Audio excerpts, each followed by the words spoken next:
चलिए तो शुरू करते हैं क्लास को और देखते हैं आज का पहला सवाल। महिला प्रीमियर लीग WPL 2025 का खिताब किसने जीता? तो पहला सवाल दोस्तों यहाँ पर आ चुका है कि WPL 2025 का दोस्तों खिताब जो है किसने जीता है। आपके पास चार विकल्प है। ऑप्शन बी मुंबई इंडियंस, तो आपका जवाब बिल्कुल राइट है। फिर देखिए बक्सी जगबंधु, जिसने ब्रिटिश भूमि राजस्व नीति के विरोध में पाइका विद्रोह का नेतृत्व किया। तो पाइका विद्रोह की बात करेंगे 1817। राइट आंसर आपका क्या हो जाएगा? 1817। MS पावर पॉइंट में स्लाइड मास्टर का उद्देश्य क्या है? तो MS पावर पॉइंट में स्लाइड मास्टर का काम होता है कि सभी स्लाइड पर एक समान फॉर्मेटिंग, फॉन्ट और लेआउट को लागू करना। तो जिन बच्चों का आंसर आ रहा है सी, वेरी गुड।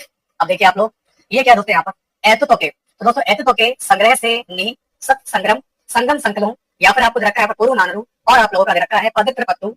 ये किसके प्रमुख वर्ण विषय क्या है? आप देखो इन सबके प्रमुख वर्ण विषय क्या है, तो नाम से समझ में आ रहा होगा आप लोगों को, है ना। एतुतो कई संग्रह से निसर्ग संगम संकलन, पूर्व नानरू, पवित्र पत्तू, इसके प्रमुख वर्ण विषय क्या है? तो ये सब है राजाओं और उनके कार्यों का नायकत्व और आपका प्रशस्ति। ये लग रहा है ए वाला ही सही है। बहुत बढ़िया, शानदार जवाब दिया आप लोगों ने। अब देखिए आर्थिक सर्वेक्षण 2024-25 के मुताबिक भारत के सकल घरेलू उत्पाद के प्रतिशत के रूप में अनुसंधान और विकास R&D के नाम पर वर्तमान व्यय कितना हुआ? बताइए। शाबाश दोस्तों, विकास हुआ है आपका। अगर आपका आंसर है 0.64%, यानी कि ऑप्शन डी, तो आपका जवाब बिल्कुल सही है। वेरी गुड दोस्तों, यहाँ पर वेल डन। अब देखिए निम्नलिखित में से किस देश ने 2025 में बंगाल की खाड़ी अंतर सरकारी संगठन यानी कि VOVP-IGO की अध्यक्षता संभाली? तो बिल्कुल दोस्तों यहाँ पर देख सकते हो आप लोग, महत्वपूर्ण सवाल आपकी स्क्रीन पर आ चुका है आज। निम्नलिखित में से किस देश ने 2025 में बंगाल की खाड़ी अंतर सरकारी संगठन VOVP-IGO की अध्यक्षता संभाली? तो भारत अपन लोगों का प्यारा आंसर आ जाएगा। अपना देश, प्यारा देश भारत, है ना। जो है बंगाल की खाड़ी में ये आप लोगों का यहाँ पर संभाली किसने है? मोर्चा पार्टी, अपना देश भारत। मेरे प्यारे बच्चों, भारत सरकार के द्वारा शुरू किए गए स्मार्ट सिटीज मिशन के अंतर्गत प्रारंभ में कितने शहरों को शामिल किया गया था? स्मार्ट सिटी मिशन में पहले 100 शहरों को शामिल किया गया था, तो आपका आंसर क्या आ जाएगा? 100 होगा। अब देखिए आप लोग 8th क्वेश्चन की बात करेंगे। चंद्र सतह ताप भौतिकीय प्रयोग 2025 पेलोड का प्राथमिक उद्देश्य क्या है? तो 8th क्वेश्चन की बात करेंगे। चंद्र, है ना, रेगोलित के ऊर्ध्वाधर तापमान प्रोफाइल को मापना। तो जिन बच्चों का क्लास में आंसर है ऑप्शन डी, बिल्कुल राइट है आपका, है ना। शुक्रिया जी यहाँ पर। अब देखिए आप लोग, निम्नलिखित में से कौन सा रासायनिक परिवर्तन का उदाहरण है? चलिए बताइए। सब लोग अपनी क्लास को यहाँ पर लाइक करते चलिएगा, शेयर कीजिएगा। रासायनिक परिवर्तन का जो एग्जांपल है वो आपका कौन सा है? देखो लकड़ी जल गई, लकड़ी गई जल, हो गई रात, रात से नहीं आ पाएगी वापस, है ना, लकड़ी का प्यार।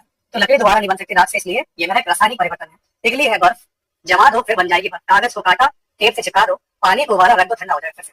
लेकिन जल गई, बन गई रात, नहीं आ पाएगा दोस्तों से यहाँ पर वापस तुम्हारा खोया हुआ प्यार। आइए अगला क्वेश्चन देखिए आपका क्या है कंप्लीट। चलो भाई नेक्स्ट क्वेश्चन देखिए क्या आपका है। निम्नलिखित में से कौन सा घटक सेंट्रल प्रोसेसिंग यूनिट CPU का पार्ट नहीं है? CPU का पार्ट कौन सा नहीं है भाई? 10th question. तो भाई ग्राफिक कार्ड, ग्राफिक कार्ड आपका नहीं आएगा। इसका मतलब अगर आपका आंसर है ऑप्शन सी, बिल्कुल सही। निम्नलिखित में से कौन कानून के माध्यम से अंतर जातीय और अंतर धार्मिक विवाह को बढ़ावा देने के लिए प्रसिद्ध था? ये बताइए। जिन मेरे प्यारे बच्चों का आंसर है राजा राम मोहन राय, बिल्कुल है सही जवाब, परफेक्ट आंसर। 2025 में चीन के बेल्ट एंड रोड इनिशिएटिव, इससे बाहर निकलने वाला लैटिन अमेरिका का कौन सा प्रथम देश बना? तो नंबर 12 की बात करेंगे तो क्या लगता है आपको? चिली, पनामा, अर्जेंटीना या कोलंबिया? ये बताइए। 2025 में चीन के बेल्ट एंड रोड इनिशिएटिव से बाहर निकलने वाला लैटिन अमेरिका का कौन सा देश प्रथम बना? तो इसमें हम लोग का आंसर पनामा आएगा। जिन दोस्तों का आंसर पनामा है बिल्कुल सही है। DRI से बाहर निकलना पहला अमेरिकी देश है पनामा। चलिए पनामा वाले बिल्कुल सही है यहाँ पर, बाकी सबका गिरा है। अगला क्वेश्चन, सर्वोच्च न्यायालय आर्टिकल 32 के अंतर्गत किस विशेष उद्देश्य के लिए जारी हो सकती है? सर आपका आशीर्वाद तो बहुत जल्दी आपको शोधे सुनाऊंगा यहाँ पर। चलो ठीक है, all the best, best of luck, paper पूरा कराइएगा। बच्चों आर्टिकल 32 इसमें हम लोग जारी कर सकते हैं सुप्रीम कोर्ट के तहत, यानी कि हम लोगों का आंसर आएगा मौलिक अधिकारों की रक्षा के लिए। तो जिन बच्चों का आंसर है ऑप्शन ए, बहुत बढ़िया। नेटवर्क इशू हो रहा है लेकिन हमारी तरफ से सिग्नल परफेक्ट है। SSC का जिन बच्चों का पेपर कैंसिल होता है उनका दोबारा होगा, बाकी जिनका चल रहा है उनका तो हो गया। लैंगिक असमानता सूचकांक, है ना, लैंगिक असमानता सूचकांक GII 2022 में 193 देशों में भारत ने कौन सा स्थान हासिल किया? बताइए। तो इसमें हम बात करेंगे तो आपका आंसर आएगा 108। सही उत्तर आपका 108 जाता है ना। 191 देशों में से भारत 132 का स्थान प्राप्त किया था 22 में, लेकिन यहाँ पर आपका संख्या 108 रखी है। ठीक है, चलिए और देखते हैं यहाँ पर अगला क्वेश्चन। ये देखिए निम्नलिखित में से किसने भारतीय और पश्चिमी दोनों शिक्षा को बढ़ावा देने के लिए कलकत्ता में वेदांत कॉलेज की स्थापना की? तो कलकत्ता में वेदांत कॉलेज की स्थापना की तो राजा राम मोहन राय। अगर दोस्तों आपका आंसर आ रहा है ऑप्शन नंबर ए, तो आपका जवाब बिल्कुल सही है। वेरी गुड, बहुत बढ़िया। अगला क्वेश्चन, नवंबर 2024 में निम्नलिखित में से किसने भारत के नियंत्रक एवं महालेखा परीक्षक का पदभार ग्रहण किया? अब बताइए। ये फुरफुर वाला कौन बोल रहा है यहाँ पर? जवाब तुम्हारे सही आने चाहिए यहाँ पर, है ना। तो भैया भारत के इस समय बच्चों नवंबर 2024 में भारत के नियंत्रक एवं महालेखा परीक्षक कौन बने? बिल्कुल इस समय आप लोगों के बने हैं संजय मूर्ति जी। इसमें आपका नाम दे रखा है संजय मूर्ति, जो आपके बने हैं 2024 में। और अगर मैं पूछूं आपसे, वर्तमान भारत के नियंत्रक एवं महालेखा परीक्षक कौन है? वर्तमान भारत के, तो ये अभी आप लोगों की यही है। चलो भाई, अब देखो सवाल ऐसा अंग अंग दोस्तों आप लोगों का फड़क जाए, ऐसे सवाल भी पेपर में पूछे गए थे इस बार जो पेपर हुआ है जून में। 2024 में मेरे दोस्त शुरू किए गए डिजिटल कृषि मिशन के बारे में कौन सा कथन है, सही बता दो जरा। नंबर 1, इसमें एग्रीस्टैक और मृदा व्यापक मृदा उर्वरता मानचित्रण जैसे डिजिटल पब्लिक इंफ्रास्ट्रक्चर शामिल है। नंबर 2, एग्रीस्टैक का प्रबंधन पूरी तरीके से केंद्र सरकार के द्वारा किया जाता है। Okay boss. नंबर 3, इस मिशन का उद्देश्य प्रमाणित डेटा के माध्यम से किसानों को ऋण और बीमा जैसी डिजिटल सेवाएं उपलब्ध कराना है। अब देखिए, यहाँ बच्चे कह रहे हैं मैं लगाऊंगा तुक्का। देखो तुक्का महाराज की यहाँ पर जय ना हो, आंसर आएगा पहला और तीसरा। जिन बच्चों का आंसर फिट बैठा है बी वाला बिल्कुल सही है, बाकी आल वालों का सुपड़ा साफ है। जितने बच्चे आल बोल रहे थे सबका सुपड़ा हुआ साफ। ठीक है बच्चों, आइए ये बी वाला जो दे रखा है ना वो गलत है। अब देखिए अगला क्वेश्चन आपके सामने है। फरवरी 2025 में मुथूट फाइनेंस को गोल्ड लोन मार्केट में अपनी उपस्थिति को मजबूत करने के लिए भारत भर में कितनी नई शाखाएं खोलने के लिए आरबीआई की मंजूरी मिली? तो यहाँ पर कितनी शाखाएं खोलने की मंजूरी मिली है ना, कितनी मंजूरी मिली?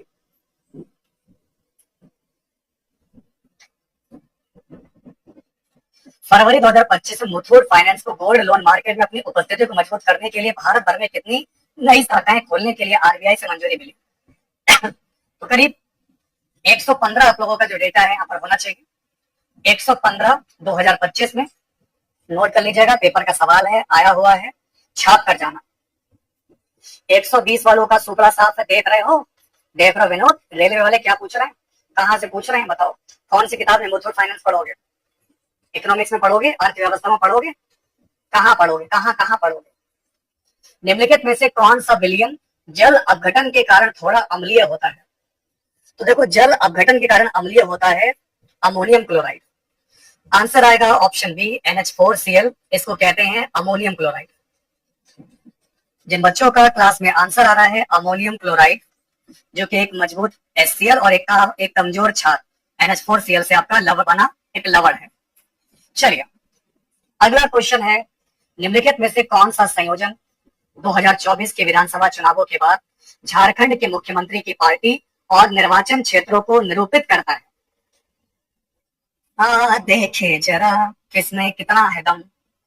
रेलवे की पटरी उखाड़ेगा कौन हमारे साथ, वरना चलो हिमालय चले आज। कौन सा संयोजन 2024 के विधानसभा चुनावों के बाद झारखंड के मुख्यमंत्री की पार्टी और निर्वाचन क्षेत्रों को निरूपित करता है? झामुगो। हाँ भैया, झामुगो बरहेट। ठीक है, तो जिन बच्चों का आंसर आ रहा है JMM बारहेट, बिल्कुल सही है, ऑप्शन सी। बेहतरीन दोस्तों। दोस्तों कितने बच्चों ने तुक्का लगाया, अपने अपने हाथ खड़े करो यहाँ पर। आज मैं सोच रहा हूँ दोस्तों यहाँ पर एक जो है स्टिक उठा लूं यहाँ पर और आपकी तैयारी को थोड़ा मजबूत कर लूं यहाँ है। सब लोग उठाओ अपने अपने हाथ जिसने लगाया तुक्का आज। निम्नलिखित में से किस भारतीय राज्य की तटरेखा नहीं? ऐसा भी एक राज्य जिसके पास नहीं है तटरेखा, है ना? तो 22 नंबर की बात करेंगे, राजस्थान में कौन सा समुद्र पड़ता है यहाँ पर? राजस्थान में कभी गए बीच पे यहाँ पर? आइए अगला क्वेश्चन है, तख्त ए बही शिलालेख किस पार्थियन शासक का उल्लेख करता है? तख्त ए बही शिलालेख किस पार्थियन शासक का उल्लेख करता है? तो आंसर आ जाएगा आप लोगों का गोंडो फर्नेक्स। मतलब क्या ही जीके में पूछ रहे थे उससे यहाँ पर, कहाँ से? मतलब सवाल ऐसा लग रहा है युगांडा की जंगलों से दोस्तों निकाले ना कोई सवाल, मतलब क्या ही सवाल पूछे हैं। एनटीपीसी वाले जिस बच्चे ने यहाँ पर पढ़ा होगा ना, और जब क्वेश्चन ऐसे देखे होंगे यहाँ पर, तो उनके दोस्तों मुंह से किडनी कपड़े बाहर आ रहे होंगे कि क्या ही पूछ लिया यहाँ पर, है ना? तो ये है, यही मैं बता रहा हूँ, यही मेरा काम करता है और इसी वजह से मैं आप लोगों को एआई से क्वेश्चन कराता हूँ, क्योंकि आजकल सब लोग चाहते हैं कि आज कुछ काम खुद ना करना पड़े, सारा काम अपने आप हो जाए। और एआई जब सवाल बनाता तो ऐसे बनाता है यहाँ पर, कहीं उसे कोई देखना देखना नहीं, वो सौरमंडल से बाहर के क्वेश्चन निकाल लेगा।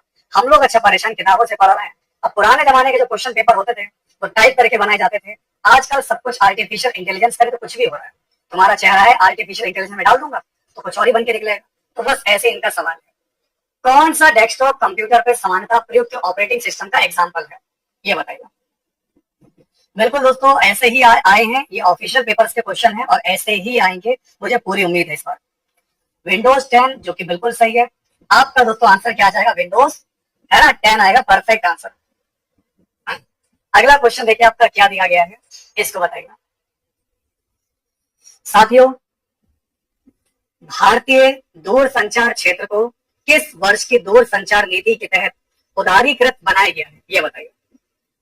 है ना, नहीं आज प्रशांत सर भी छुट्टी पे समय है, शायद तबियत ठीक नहीं है सर की, आज कह रहे थे सर तबियत ठीक नहीं है, पता नहीं कुछ प्रॉब्लम होगी शायद यहाँ पर, इसलिए सर की जगह पे क्लास में प्रोवाइड करा रहा हूँ। बाकी शिकायत नहीं होने देंगे यहाँ पर। क्वेश्चन मैं जो लाऊंगा यहाँ पर प्रशांत सर की तरह बेहतरीन ही क्वेश्चन प्रोवाइड कराऊंगा। बताओ किसी को कोई दिक्कत? ठीक है, प्रियंका चौधरी से कोई दिक्कत तो मुझे बताना है यहाँ पर, आपकी दिक्कतें मैं दूर कर दूं। कौन दिक्कत हुआ? ठीक हुआ, 26 नंबर का उत्तर होगा ऑप्शन डी 1994। अब देखिए मेरे प्यारे बच्चों, श्रम ब्यूरो के द्वारा आयोजित 6th वार्षिक रोजगार बेरोजगारी सर्वेक्षण के मुताबिक भारत में कुल बेरोजगारी दर कितनी है? नहीं, ये बेकार ही तो तुम्हारी जिंदगी बदलेंगे, जिस तरीके से हमारे कड़वे शब्द, ये बेकार सवाल, जिसने हमारे कड़वे शब्द सुन लिए और ये दोस्तों युगांडा के जंगलों के सवाल आए हुए पढ़ लिए, वही जिंदगी में सबसे अच्छा हो पाएगा। मीठे मीठे सवाल तो सब कर लोगे, कभी हमारे करेले वाले सवाल लगाकर देखो, क्योंकि करेला ही दोस्तों आपको हेल्दी रखेगा और आपके एग्जाम में आपके स्कोर को बढ़ाएगा। बाकी तो सब कर लेंगे, लेकिन जो इन सवालों को कर लेगा वो पेपर को फाड़ देगा, पटरी उखाड़ देगा। क्या मेरी भावनाओं को समझ पा रहे हैं आप? चलिए ठीक है, बहुत बढ़िया बेटा सोल्जर। 27 नंबर की बात करेंगे, 5.4% तो नहीं, या 4.9 आएगा, क्या आएगा जरा बताओ, हम भी तो पता करें कितना आ रहा है। श्रम ब्यूरो के द्वारा आयोजित 6वें वार्षिक रोजगार बेरोजगारी सर्वेक्षण के मुताबिक भारत में कुल बेरोजगारी दर कितनी थी? तो यहाँ पर मेरा सुनने में आया 5.4%, बिल्कुल सही उत्तर है। आपका दोस्तों आंसर आएगा ऑप्शन ए। अब देखो, साबरमती नदी निम्नलिखित में से किस स्थान से निकलती है? देखो, साबरमती नदी की बात करेंगे तो ये कहां से निकलती है? ये निकलती है अरावली पहाड़ी, राजस्थान से। तो अगर दोस्तों आपका आंसर आ रहा है ऑप्शन बी, तो आपका जवाब बिल्कुल सही है। फिर देखिए आप लोग, सड़क प्रकाश व्यवस्था और आपका जल निकासी जैसे सीमित नगर पालिका कार्य वाले छोटे शहरों का प्रबंधन कौन सा शहरी स्थानीय स्वशासन निकाय करता है? बोलिए। सोल्जर बॉय का दोस्तों यहाँ पर है ना, इनको जो है किसी और की याद आ रही है सवालों को देखकर, जो मुझे यहाँ पर लाजमी लग रहा है ना। ये वैसे जब दोस्तों यहाँ पर डर लगे और बच्चा यहाँ पर जो है ना, अम्मा या दोस्तों पप्पा के अलावा कुछ और कहने लग जाए, इसका मतलब बच्चा समझदार हो गया है और बड़ा हो चुका है। ठीक है, मैं समझ रहा हूँ तुम्हारी भावनाओं की, मैं कदर करता हूँ। 29 नंबर की बात करेंगे, टाउन एरिया समिति। जिस बच्चे का आंसर आ रहा है टाउन एरिया, वेरी गुड, जय श्री राम गेम चेंजर। अब पलटेगा गेम। अगला क्वेश्चन देखिए आपका क्या है दोस्तों। भारतीय संविधान के 57वें संशोधन अधिनियम के द्वारा राज्य के नीति निर्देशक सिद्धांतों का कौन सा आर्टिकल जोड़ा गया? बताइए। तो 97 की बात करेंगे, इस संशोधन में हमने डीपीएससी में कौन सा एक आर्टिकल ऐड किया था? बहुत बढ़िया, आर्टिकल 43 का बी। आपका दोस्तों राइट आंसर क्या हो जाएगा? आर्टिकल 43 का बी, यानी कि ऑप्शन नंबर डी आएगा, है ना। ये जोड़ा गया था सहकारी समिति वाला, सहकारी समिति, याद है आपको?